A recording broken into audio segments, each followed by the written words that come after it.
Muslims use Surah 532 to show that Islam does not allow acts such as the Fort Hood shootings.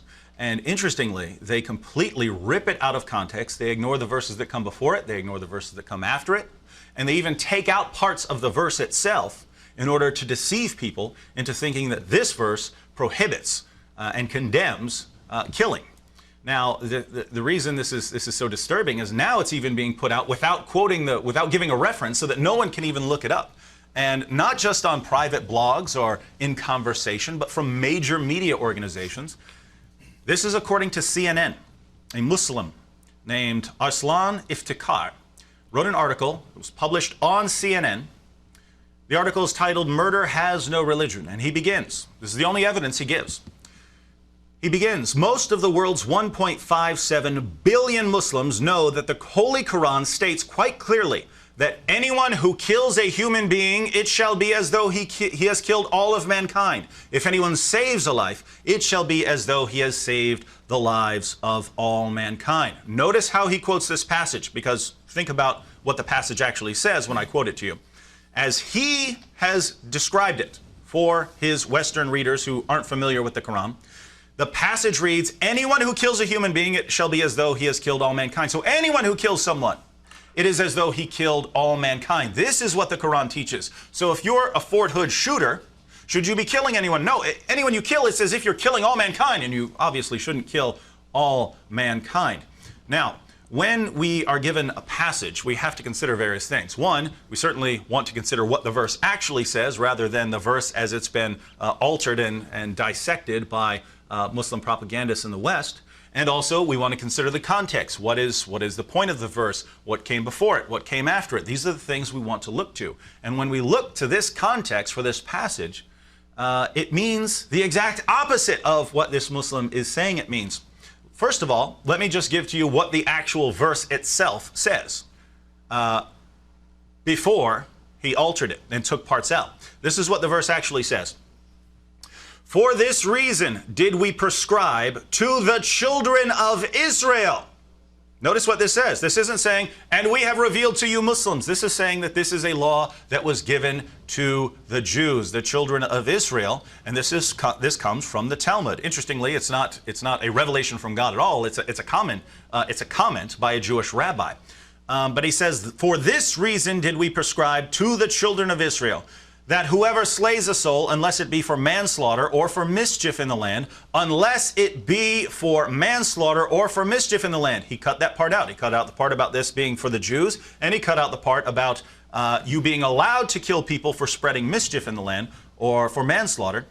"It is as though he slew all men, and whoever keeps it alive, it is as though he kept alive all men. And certainly our apostles came to them with clear arguments, but even after that, many of them certainly act extravagantly in the land." So just by looking at what the verse actually says, again, he didn't give us the reference so that people can't look it up. So if you don't know what the reference is, you're just stuck. But when we include the actual context, we see, one, that this was meant for the Jews, and two, that it doesn't say if you kill anyone, it's as if you killed all mankind. It says if you kill anyone, apart from these reasons for killing them, then it's as if you killed all mankind. Now, what happens when we consider the verses that come before it and the verses that come after it? This verse is sort of the conclusion of a passage about Cain and Abel.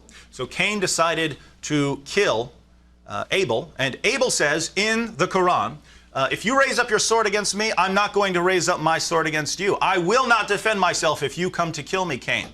Now, think about that. Can Muslims apply this situation to themselves? Can they say, this situation applies to us? Of course they can't. Of course they can't. Muslims believe they can defend themselves, and that if someone is coming to kill them, they can raise up their swords to defend themselves. So I don't see how a Muslim can ever apply this passage to Muslims in general, and they wouldn't want to, except for the fact that they can misuse the conclusion of this verse. So that's what we have, and Cain, of course, kills Abel, and then a bird comes and teaches Cain how to bury Abel. And then we have the verse about Allah prescribing for the children of Israel, based on this situation, that if anyone slays someone, unless it's for manslaughter or for making mischief in the land, it'll be as if he has killed all mankind.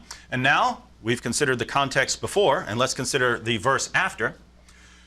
The punishment of those who wage war against Allah and His apostle and strive to make mischief in the land is only this, that they should be murdered or crucified, or their hands and their feet should be cut off in opposite sides, or they should be imprisoned. This shall be a disgrace for them in this world, and in the hereafter they shall have a grievous chastisement. So here we have a passage that is clearly applied to Muslims. The very next verse, so this man quotes 532, says, this condemns killing anyone.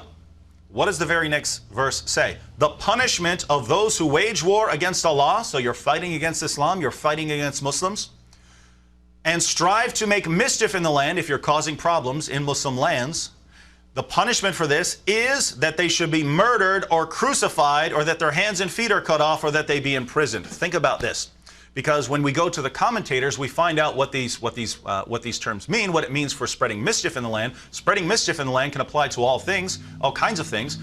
Spreading Christianity or Judaism among Muslims, apostasy.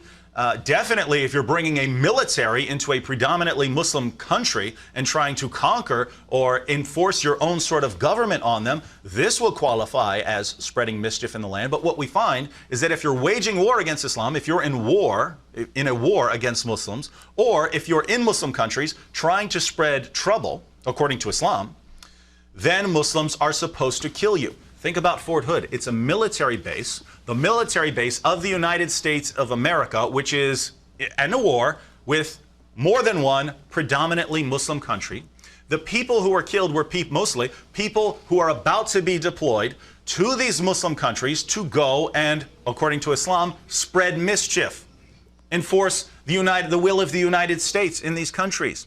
According to this very verse and the verse that follows, that this Muslim quoted on CNN to show that Islam is peaceful and would never allow a Muslim to fight against military targets here in the United States, according to the very passage he quoted, when we look at the context and when we quote the entire verse, are Muslims allowed to kill United States soldiers who aren't Muslims on a United States military base? Of course. The United States is making mischief and it's at war in Muslim countries.